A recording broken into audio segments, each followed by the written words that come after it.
G'day everybody, it's Justin and Scott, two dads again from Broome, Australia, coming to you today from a 2018 Mercedes-AMG GLA45. Wow, that was a lot. Yeah. Yes.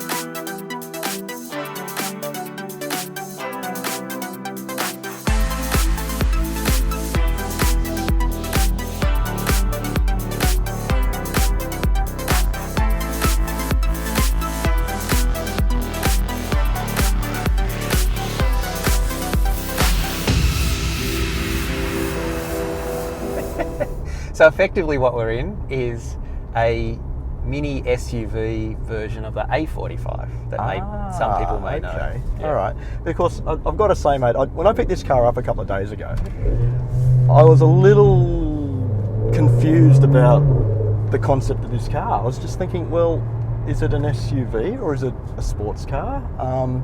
I was thinking, what other manufacturers do something like this? And I was a bit lost. I couldn't figure it out. Like, what other manufacturers, like, I don't know, like BMW, they don't really do something like this. Audi don't really do something like this. This is quite unique, isn't it? It is a little bit different, yeah. And it's probably attributed to the way Mercedes have gone around things the last few years. Their car range is massive. Like, the plethora of cars, all the way from the simplest A classes, all the way through, you know, you've got your C's, and then you've got this one, the GLA, they've put in the middle, and then you go into your more serious SUVs. The range is so crowded. Now, interesting point for viewers out there. We've got the perfect person to have a chat about this car today, because you've got one of these, haven't you? You've got a I have to declare a personal interest in this car. Okay. Yes, absolutely. Well, that's good, because I'm, like I said, I'm a little flummoxed about this car, so I'd probably get you to explain a bit more about the concept of this car. So what's this car all about? Okay, so just as a bit of background, so we bought this car just over 3 years ago. Yep. Just as it arrived in Australia. It had been out in Europe for about a year before it got to Australia. And it appealed to us because we'd been in a bigger SUV, but we got to that stage where we had the opportunity to downgrade size a little bit. Right. And in a city like Sydney, where we are, we wanted something a bit smaller because we're in the city a lot, so we wanted something easy to park. And so we liked the compromise between the size of this, but still the practicality. And so, you know, you've got the hatch at the back, you've got a reasonable sized boot space, you know, the seats fall down, so you've got plenty of opportunity there to you know, push things through. I've renovated a house in this car and all sorts of stuff, you know, where I've been able to go to Bunnings and fit most stuff in it, you know. It's smaller, so sometimes it's a little bit, you have to think a bit more creatively. We've got racks for it and things like that to make it more convenient, but on the whole, this thing sits up a little bit higher, so it's a little, around town, it's good, it's visibility. Off the beaten road, it's not a serious SUV, let's be serious. Okay. But, you know, with kids in the back and dogs and stuff, even in the boot and everything, and like on the back seat, it all works really well. It's 4-door. We've taken it for long trips. We use it around the city, and it seems to work very well for all of those. So you're saying it's got practicality. It's not a huge SUV, if you want to call it that. That's right. I mean, mate, it drives like a sports car too, doesn't it? And that's the icing on the cake. It is so much fun as a car to drive.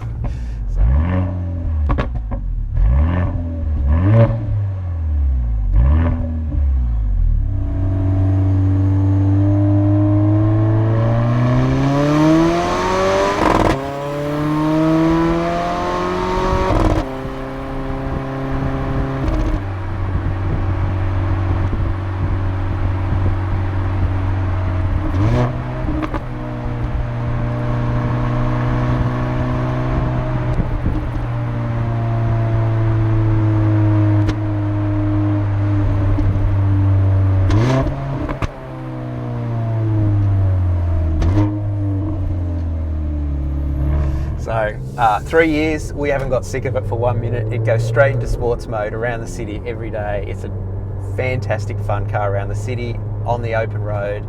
You've got all-wheel drive, so you know, like it takes away all those worries about, it's a little bit of rain around this morning and everything. You can go around corners as fast as you want. This thing just handles and performs. It's a lot of fun.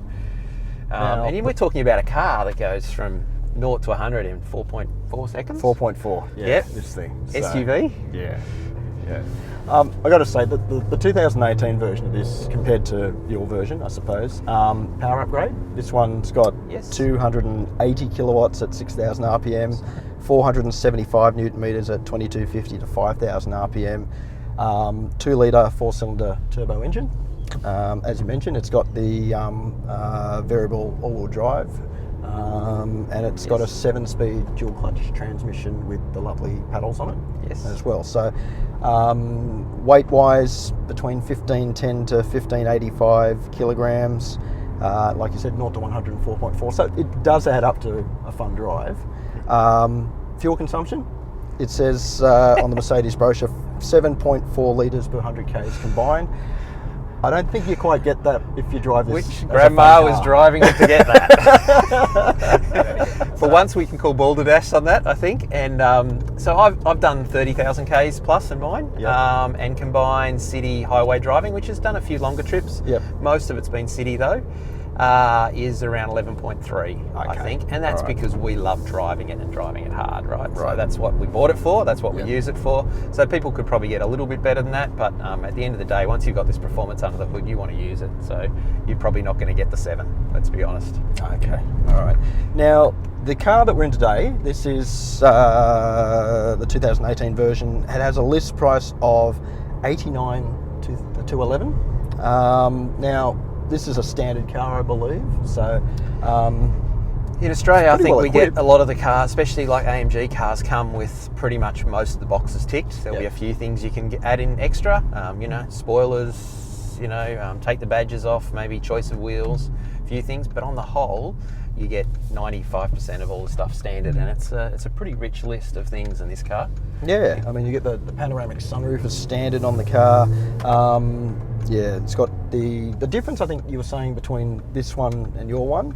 It now gets the AMG ride control, which I suppose is adjustable suspension. Your one doesn't have that. It's a big improvement, I think. I don't want to hurt the resale of mine because I'm going to sell it soon. But I would say this is a big step up. Mine was pretty rigid, pretty tight. There is a difference you can tell between comfort and sport in this thing. Yes. I have noticed that, which is good. And it's running on 20-inch alloys too, so you'd expect it to be a little bit firm, but that's not too bad. I think this one they've really improved it over the models. Some of the other changes from the early ones are just more cosmetic more than anything on the outside, so they've kept it pretty fresh with modern designs. LED headlights. Slightly bigger screen in this one.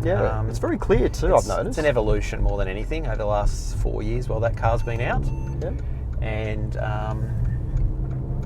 and I think in the next couple of years there'll be new models coming out as well. So I think they're going to redefine the engine a little bit and everything. But again, it's more evolution. I think this car's a great option for people if they want something that's somewhat practical.